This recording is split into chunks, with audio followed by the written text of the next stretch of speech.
गोपी जानवल्लभा गिरिवर धारी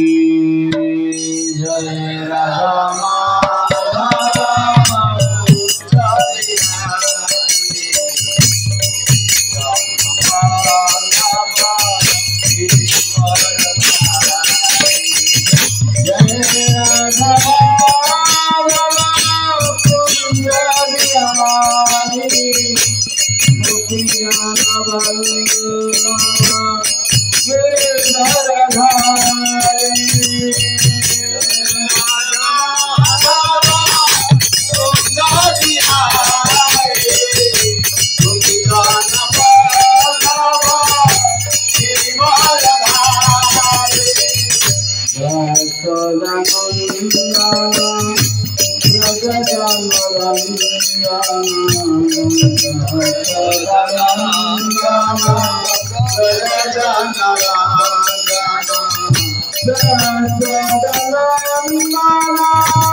भजन कीर्तन कले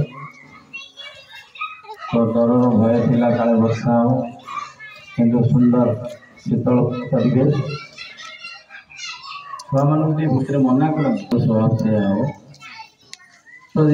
आम किसी भगवान कथा श्रवण करवा तो भगवान प्रति भक्तिर कारण कहने आम जो ए जगत को आसी केते दिन किछि दिन कहार केते दिन आयुष किए जाने केते दिन आयुष कहार जना अच्छी कहार जना नहीं। अच्छा जिते आम जगत को आसला बेले आम जो जन्म हेले आम देह थिला आम ना ना मोर ना गोटे ना दिया आम जिते संसार छाड़ी जीवा तो से नाटा किछि दिन नाटा देहटा ना जिते देह आसला ना नाला जिते देह चली नाटा देहटा ए जगत रे मनीष न बुझी पारिकी बेले बेले अहंकार चरम सीमा को पड़े जाए। आमे हमको जन्म देइछन्ती मां तले जन्म हमको जने देले ना करण बेले नामकरण के जने करले ये ना आमे खाइबा शिखी नथिले खाइबा हमको की शिखेला आमे छोट बेले निजर सिंघाणी के निजे खाऊले आ छुआ निज विषय को निजे खाईदे तार किसी फरक पड़े से कोटा जानी खाद्य अखाद्य रुचि अरुचि किसी मतलब नहीं आओ चलवा किए शिखेला ताकू बसवा उठा कोड़ेवा काखिबा किए जने कला वस्त्र पिंधेवा किए जने शिखेला ना वस्त्र कई जने पिंधा शिखेला धीरे धीरे कथा कहवा किए शिखेला आउ जने किए शिखेला तो तापरे से तो विद्या शिक्षा लाभ कला शिक्षा भी अन्य माने देले रोग बेदले रोग भल करिया पे डॉक्टर भल कला तो जिते बड़ है से जीवन में विद्या शिक्षा लाभ कला तो अर्थ उपार्जन आउ कहार को कंपनी हो सरकार हो कहार ना कहार को पाखे जाकि हाथ पातिला तो ता पाखे चाकर कला काम कर पैसा रोजगार कला तापरे धीरे धीरे जो निजको सी मन कला मु संसार सुखी भी एकाकी सी सुखी पारला नहीं जेहेतु सुखी ही पारला नहीं से सुखी होगापाई से चिंता कला कौन ना तो सुखी होगापाई से कौन कला विवाह कला कहीं विवाह न कले कहीं सुखी पानी दुनिया मन कौन इच्छा मुझे दुखी एकाकी जीवन में एत पाठ पढ़ी चाकरी करी बहुत टंका पैसा हेले कौन हम सुखी पारुछि तमें तार सुखर कारण सी आउ जन को मन कला विवाह कले सुखी भी विवाह कला विवाह करके सुखी भाविला सी ताठू सुख हम किंतु विवाह करके क्या जीवन में सुख तो क्या जीवन में दुख सुखटा चिंता करते स्त्री चिंता करुच्ची मो दुखी विवाह कले सुखी भी एवं स्वामी चिंता करुच्ची पुरुष चिंता करुच्ची मो संसार एका सुखी पारुनी स्त्री को पाइले सुखी स्त्री करुच्ची मो सुखर कारण पुरुष कहूँ मोर सुखर कारण होची स्त्री ताले दुई जन दुखी ये निजे जी सुखी पाने अरे से छोटा गोटे सुखर कारण आमर अन्य दृष्टिटा माँ मानकर कौन दृष्टिटा तो ये कथा हो किए गला किए आइला कौन केते गाड़ी घोड़ा जीव केते कौन कथा हो यही मानसिकतार रुहंती बोली आम जीवन में बेसी दुख आमर आम जगह आमको रहा आपण मैंने डिस्टर्ब होती बोली बाध्य क्षेत्र कथा हो तो ताले ये विचार करंतु ए जगत रे कहीं निजे सुखी पारिबो ना सुखी पारिबो नहीं बोली से आउ जन को सुखर कारण बुझुछि मो दुखी मो सुख पे आउ जन हेले जाकि मो सुखी ताले मु जदी दुखी पुरुष जदी दुखी से कहूँ स्त्री मो सुखर कारण स्त्री कहूँ मु दुखी पुरुष मो सुखर कारण ताले दी जन सारा दुखी सी कौन सी मो दुखर कारण ये कौन ये मो सुखर कारण जदि ताले चिंता करतु दुई जन सारा दुखी जदि विवाह करके एकाठी हेबे बुझी पारछन तो दुई जन दुखी जदि विवाह करके एकाठी हेबे दुखटा बढ़िबो ना कमिबो कहले वास्तविक विवाह कला पर सुख बढ़े ना दुख बढ़े सब विवाह कला पर सब बहु को पचारिबु जदि तो बाहा आगुरी सुखरे थिला एबे सुख अछि कहीं ना को बहु को भल शाशु मिले को शाशु को भल बहु मिले को भाउज को नणंद भल मिलती नहीं नणंद को भी भाउज मिलती समस्त को पचार क्या को शाशु कहबे मो बोटा भल बहुत कम 1000 जने तो परिवार सब परिवार कम बेसी दुख सुख तो कहबार कारण होची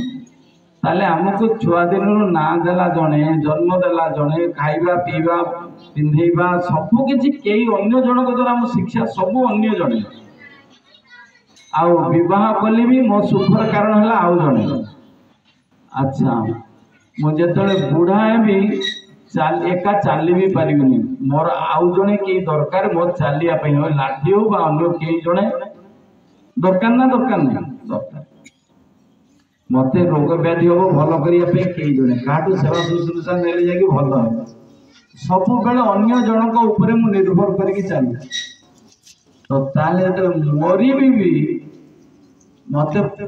पोड़ीते अन्य किए नब ना मुझे पड़े पड़ा है सेटा भी मरला पर भी मत आउ जने के पोड़ी आओ मरला परे जो कागज पत्र पट्टा अरे जो नाटा थी से नाटा रही कि पट्टारे तो पिला छुआ तुम नाटा रखिए से तुम पट्टारे तुम कागज पत्र रखिए उड़े नाटा भी रही कहबार तात्पर्य ताले मनीष एते अंध है तो अहंकार कौन कर तुम्हें जहाँ किसी कर दया कर बोली आज जीवन में सब किसी तुम शिखिच जान सब किसी तेज अहंकार कौन कहीं भगवान को मानि पारना मो जीवन मूल्यबोध जो विचार कर मूल्य बोली किसी ना तो मुझे सब किसी अन्य मान दया आशीर्वाद पाऊ जीव केवे अहंकार करने कथा नहीं मुख्य कथा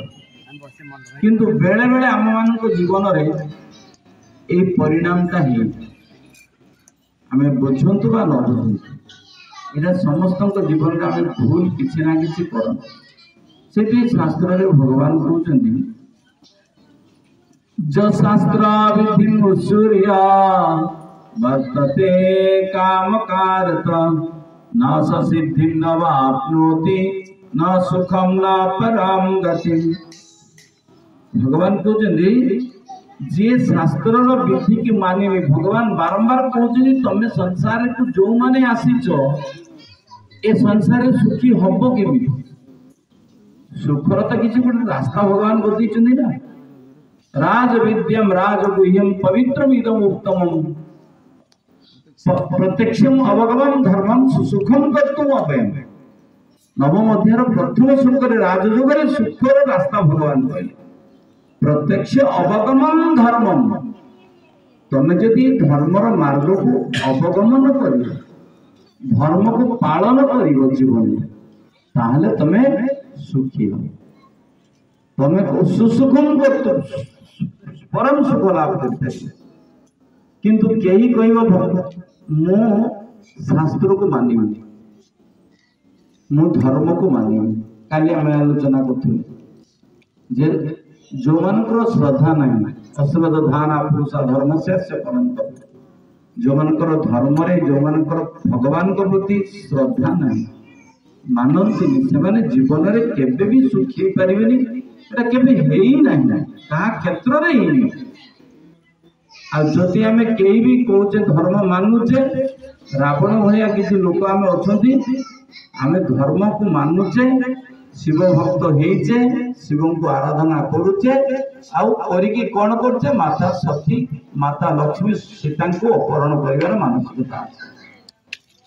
मो धन ऐश्वर्य पाइले मो भीतर हिताहित ज्ञान चली जाउछ शास्त्र विधि भी प्रत्याख्यान हो जाउछ तो ये किसी धर्म मानिबा लोक दुनिया रे रही कहबार तात्पर्य होची सेठी भगवान को जो शास्त्र विधि अनुसूचित जे शास्त्र विधि विधान नीति नियम को न मानिबो उत्सुर्य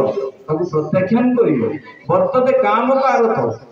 निज मन मुताबक ताकू करिबो ताकू कोन नस सिद्धि भगवान को सिद्धि देबेनी कौन हम जन्म मृत्यु चक्र न बापति न सुखम न पराम गति सुखम देवे परम गति मिलवे।